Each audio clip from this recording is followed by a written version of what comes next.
Assalamualaikum warahmatullahi wabarakatuh.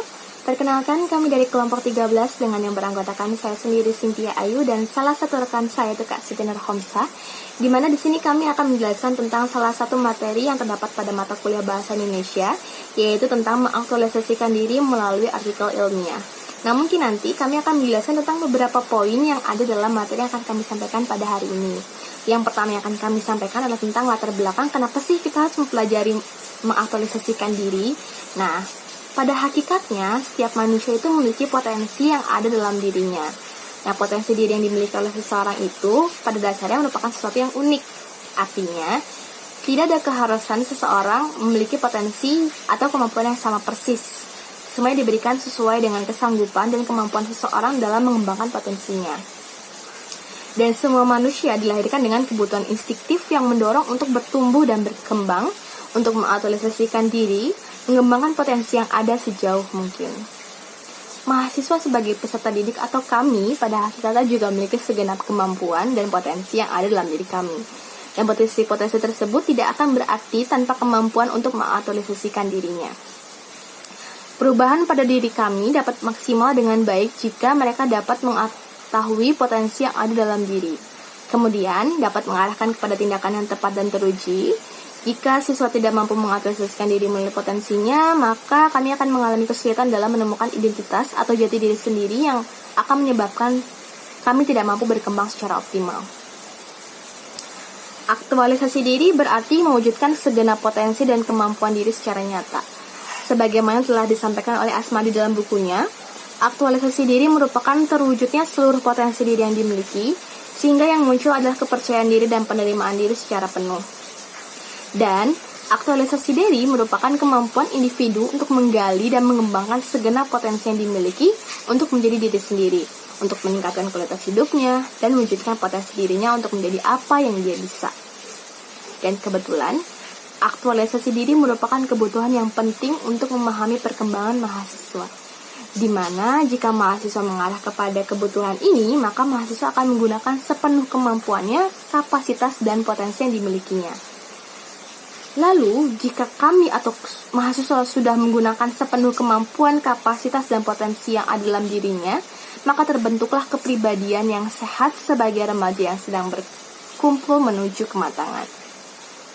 Sebagaimana yang sudah dikatakan oleh Maslow dalam bukunya, itu mengatakan bahwa seseorang akan memiliki kepribadian yang sehat apabila dia mampu mengaktualisasikan dirinya sebagai dirinya secara penuh.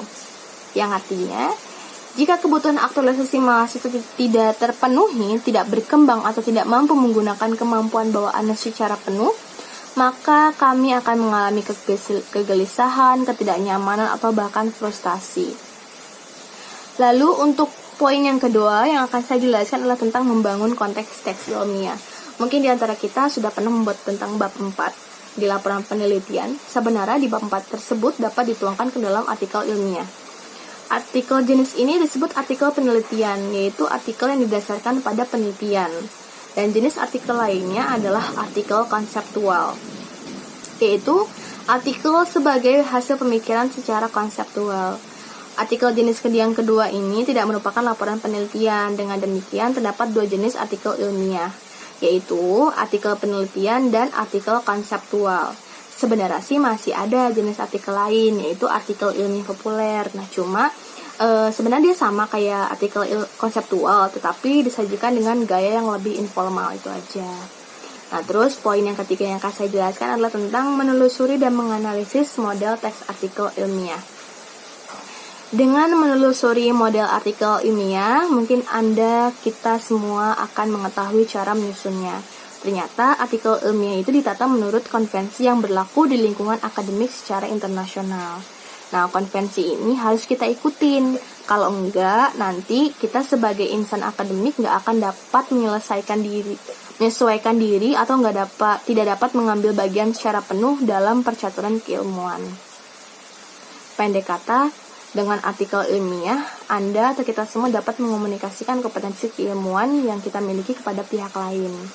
Nah, artikel ilmiah ini merupakan salah satu jenis teks akademik. Artikel ilmiah biasa diterbitkan pada jurnal ilmiah, yaitu terbitan berkala yang berisi kajian-kajian ilmiah di bidang tertentu. Jenis-jenis teks akademik itu ada buku, laporan penelitian, tesis, ulasan, dan sebagainya. Dan telah Anda ketahui juga bahwa artikel ilmiah dapat digolongkan menjadi artikel penelitian dan artikel non-penelitian, serta artikel ilmiah populer sebagai subjenis yang lain. Sesuai dengan namanya, artikel penelitian didasarkan pada penelitian. Pada dasarnya, artikel penelitian adalah laporan penelitian yang disajikan dalam bentuk artikel. Artikel non-penelitian tidak didasarkan pada penelitian dan biasanya merupakan ulasan konsep. Karena itu, artikel non-penelitian juga disebut artikel konseptual. Ini adalah informasi yang diberikan atau yang dikatakan oleh Wiratno dalam bukunya. Artikel konseptual pada umumnya berisi pemikiran teoritis mengenai sesuatu yang disajikan melalui analisis secara kritis. Dan adapun artikel ilmiah populer relatif sama dengan artikel konseptual, yaitu artikel ilmiah yang lebih bergaya informal yang antara lain ditandai oleh penggunaan bahasa sehari-hari. Seperti itu. Nah, untuk selanjutnya mungkin di sini saya akan menjelaskan tentang poin selanjutnya tentang abstrak. Abstrak itu merupakan ringkasan dari artikel ilmiah seluruhnya, baik yang berupa artikel penelitian maupun yang konseptual. Semua isi pada artikel itu mengemban fungsi retoris yang sama, yaitu menyajikan ringkasan dan keseluruhan artikel, meskipun terdapat perbedaan di antara keduanya dalam hal kandungan unsur-unsur yang disajikan. Seperti itu untuk penjelasan tentang abstrak. Pada artikel penelitian, unsur-unsur yang disajikan itu meliputi kayak pokok persoalan yang dibahas, terus tentang teori atau pendekatan yang digunakan untuk membahas pokok persoalan tersebut, terus metodologi penelitian yang diterapkan, hasil atau temuan yang diperoleh, dan pembahasan serta simpulan dan saran yang apabila memungkinkan disertai dengan implikasi baik secara teoritis maupun secara praktis. Dan untuk poin selanjutnya yaitu tentang pendahuluan atau bab pendahuluan. Nah, apa sih fungsi bab pendahuluan itu? Nah, fungsi bab pendahuluan ini berfungsi sebagai pembuka artikel ilmiah. Dari bab ini, pembaca mengetahui arah pembicaraan pada artikel tersebut. Kandungan yang terdapat pada bab pendahuluan adalah yang pertama, ada pokok persoalan yang dieksplorasi pada artikel tersebut. Yang kedua, alasan tentang pentingnya pokok persoalan itu dieksplorasi. Dan yang terakhir, yaitu cara dalam hal pendekatan, metode, dan teknik yang digunakan untuk mengeksplorasi pokok persoalan.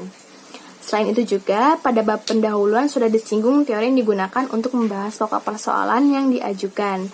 Dan khusus untuk artikel penelitian, sudah disinggung pula keterkaitan antara penelitian yang dilaporkan pada artikel tersebut dan penelitian-penelitian sejenis yang telah dilakukan sebelumnya. Genre mikro yang terdapat pada bab pendahuluan adalah semacam eksposisi yang disertai deskripsi. Baik artikel penelitian maupun artikel konseptual mengandung bab pendahuluan yang relatif sama. Sebagai perbedaannya terletak pada poin ketiga, yaitu pada kedua jenis artikel itu pendekatan dimaknai sebagai teori atau konsep atau filsafat ilmu yang dijadikan dasar pembahasan. Sementara itu, metode dan teknik pada artikel penelitian berkaitan dengan metodologi penelitian serta metode pengumpulan data dan metode analisis data. Sedangkan pada artikel konseptual, hal itu berkaitan dengan teori atau konsep atau filsafat ilmu yang digunakan untuk memecahkan pokok persoalan. Seperti itu intinya. Mungkin itu saja yang bisa saya sampaikan. Mungkin selanjutnya nanti akan disampaikan oleh rekan saya itu Kak Siti Nurhomza. Terima kasih. Assalamualaikum warahmatullahi wabarakatuh. Perkenalkan, nama saya Siti Nurhomza dari kelas B447 akan mempresentasikan materi pertemuan 13 mengenai mengaktualisasikan diri melalui artikel ilmiah. Ada beberapa poin yang ingin saya sampaikan, diantaranya poin 2.5 tinjauan pustaka. Pada bab ini, tinjauan pustaka, pada artikel ilmiah ada dua hal, yaitu ulasan yang pertama mengenai uraian secara teoritis tentang pendekatan teori yang telah disebutkan pada bab pendahuluan yang dipilih untuk landasan analisis data. Landasan teori dibangun melalui sintetis terhadap beberapa gagasan yang diambil dari sumber-sumber pustaka yang dapat dipertanggungjawabkan. Ulasan yang kedua mengenai ulasan yang kedua berisi tinjauan kritis terhadap penelitian-penelitian selanjutnya untuk dibandingkan dengan penelitian yang dilaporkan pada artikel yang dimaksud. Pada bagian ini perlu disampaikan apakah rumpang-rumpang pada penelitian sejenis sebelumnya dapat ditutup dengan hasil-hasil yang didapatkan pada penelitian yang dilaporkan di artikel tersebut. Tinjauan pustaka juga dilengkapi dengan kerangka berpikir. Kerangka berpikir merupakan uraian berupa bagan yang menunjukkan peta jalan penelitian, sehingga posisi dan arah penelitian yang dilaporkan pada artikel itu jelas. Poin 2.6 Metodologi penelitian. Bab metodologi penelitian pada artikel penelitian memuat uraian tentang jenis, desain, dan tata cara pelaksanaan penelitian, termasuk langkah-langkah yang ditempuh. Pada bab ini dijelaskan secara rinci pendekatan, metode, teknik pengumpulan data, dan teknik analisis data. Instrumen dan bahan yang digunakan pada penelitian juga dijelaskan. Genre mikro yang digunakan pada bab metodologi penelitian adalah rekon, deskripsi, laporan, dan prosedur. Rekon digunakan untuk menggambarkan bahwa kegiatan penelitian itu dilakukan pada waktu lampau. Deskripsi digunakan untuk menjelaskan wujud dan sifat-sifat data. Laporan digunakan untuk mengklasifikasikan data. Adapun prosedur digunakan untuk menyatakan langkah-langkah penelitian. Terima kasih. Poin 2.7 Hasil dan pembahasan. Bab hasil berisi tentang temuan-temuan penelitian sesuai dengan klasifikasi data yang ada. Sajian tersebut dapat dinyatakan dengan grafik, tabel, gambar, histograf, ataupun bagan alir. Genre mikro yang terdapat pada bab hasil adalah deskripsi dan laporan. Deskripsi digunakan untuk menyajikan data secara individual, sedangkan laporan digunakan untuk melaporkan temuan-temuan yang terungkap dalam data sesuai dengan klasifikasi pengelompokan masing-masing. Karena penelitian yang dilaporkan telah disajikan di waktu lampau, dalam hal tertentu data dapat pula disajikan dengan rekon. Bab pembahasan berisi pembahasan mengenai temuan-temuan penelitian dari berbagai sudut pandang teori yang telah disajikan pada bab tinjauan pustaka. Bab ini merupakan untuk menjawab persoalan yang dikemukakan pada bab pendahuluan. Genre mikro yang sesuai untuk diterapkan pada bab pembahasan adalah diskusi atau eksplanasi. Seandainya bab pembahasan tidak direalisasikan dengan genre mikro diskusi, tetapi dengan deskripsi saja, hakikat pembahasan itu hilang, sehingga yang terjadi adalah pemaparan belaka. Pada bab ini diperlukan penjelasan tentang perbandingan antar klasifikasi data. Apabila teori yang digunakan dapat memecahkan masalah penelitian atau tidak, dan pembenaran atau penolakan terhadap temuan-temuan dari penulisan sebelumnya. Semua itu hanya dapat dilakukan dengan genre mikro diskusi, bukan deskripsi. Poin 2.8 Simpulan.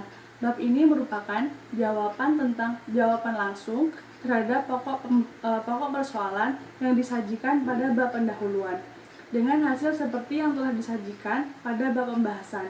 Bab ini pada umumnya disertai implikasi, penelitian, dan saran, baik secara teoritis maupun secara praktis. Poin selanjutnya yaitu 2.9 Judul, daftar pustaka, dan lampiran. Judul adalah artikel ilmiah yang menggambarkan isi keseluruhan artikel. Judul dapat dirangkai dari kata-kata kunci yang diambil dari artikel. Judul yang baik menggambarkan isi secara keseluruhan, termasuk variabel-variabel yang dibahas. Dan daftar pustaka adalah daftar yang memuat sumber-sumber yang berupa buku, artikel ilmiah, jurnal, atau terbitan lain yang digunakan sebagai acuan untuk menulis. berikut yang dapat saya sampaikan. Kurang lebihnya mohon maaf. Wassalamualaikum warahmatullahi wabarakatuh.